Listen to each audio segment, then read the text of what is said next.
자, 4월 16일 일요일입니다. 이번 주는 상승장이죠. 계속 장이 좋아요. 그 중에 느껴지는 어떤 수상한 낌새 느낌에 관한 한 주라고 봐야 될 것 같아서 커피 브레이크라는 소주제를 잡았습니다.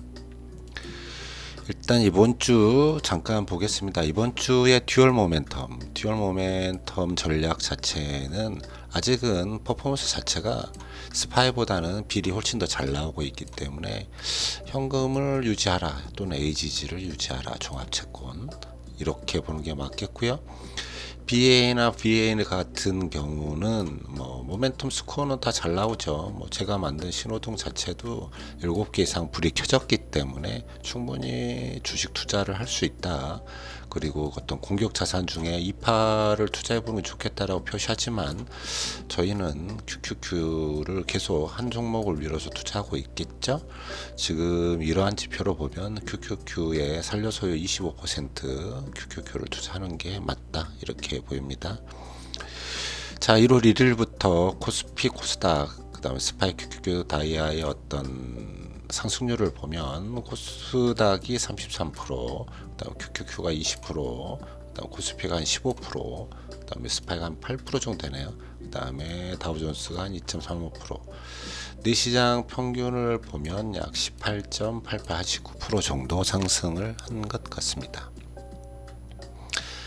이번 주 이슈는 여전히 2차 전지가 가장 핫 이슈인 것 같고요. 2차 전지가 계속 좋죠. 그 중에서도 이제 에코 프로 계열사들 이런 것들이 굉장히 좋습니다. 지금 에코 프로는 살짝 조정을 받고 있어요. 80을 넘어섰던 것 같고, 심한 경우는 50, 49, 50 요 정도까지 떨어졌다가 지금 살짝 60 정도에 있는 것 같은데, 조정을 받으며 들어가려고 대기하는 사람들이 꽤 많이 있다. 이게 어떤 공매도 세력과 기관과 세력과의 어떤 싸움으로 번져가는 형태를 띠고 있어서 당분간 에코프로의 방향에 대해서 지켜보는 게 꽤 재미있겠다 이런 생각을 하게 됐죠.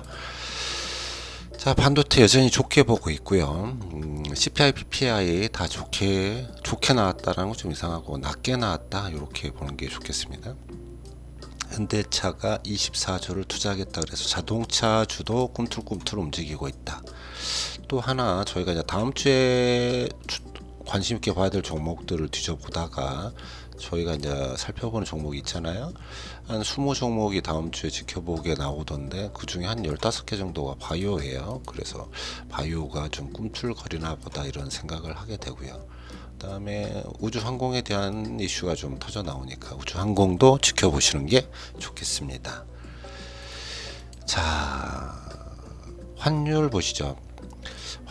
우리나라 환율은 계속 정체 상태예요. 옆으로 횡보를 하죠. 주가 차트였다면 이거는 지금 어메이징 박스를 형성해서 박스 상단 돌파하면 매수를 해볼 수도 있는 정도의 모양을 지금 가리키고 있습니다. 그래서 찜찜하죠. 썸네일에도 써놨지만 이러한 조금 찜찜한 기운들이 좀 있다. 왜 이럴까? 물론 환율 자체가 이번 주는 좀 하락했고 다음 주에는 더 하락하기를 기대합니다. 1200까지 가줘야 조금은 외국인들이 물밀듯이 들어오고 다시 한번 우리나라 주식 좋아질 텐데 하는 생각을 저는 해봅니다. 달러 인덱스가 계속해서 하락하고 있기 때문에 물론 떨어질 거라고 생각은 하지만 찜찜한 기운이 있긴 하다. 또 하나 찜찜한 게 이런 거죠. 4번 연속 4주 연속 양봉으로 상승하는 WTI 저점을 찍고 전 고점을 살짝이나마 이번 주에 돌파를 했었어요. 이게 갭이기 때문에 갭 점프를 했기 때문에 갭 수준으로 점프 전 수준으로 다시 내려와서 횡보를 하지 않을까 싶었는데 다음 주도 지켜볼 수밖에 없는 상황이죠. 찜찜하죠. 더 올라갈까봐. 물론 이제 원유 가격 자체는 안정이 될 거라 예상은 하지만 차트 모양만 보면 조금 상승의 여력이 좀 있어 보인다 이렇게 생각이 됩니다. 자, 금리 역시 미국 금리 10년 금리, 2년 금리를 보면 2년 금리가 다시 상승을 해서 4%를 넘어갔죠. 뭐 기껏해 5월에 25bp 정도만을 예상하고 있는데 갑자기 또 상승하는 것도 찜찜한 느낌을 줘버릴 수가 없죠. 왜 그럴까?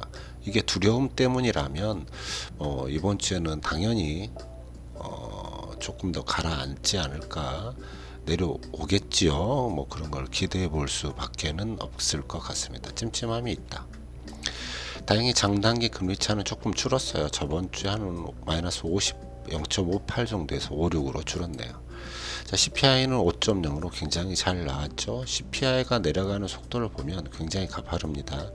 물론 다음 달 CPI는 원유 가격에 따라 조금은 이게 좀 정체가 될 가능성이 있죠.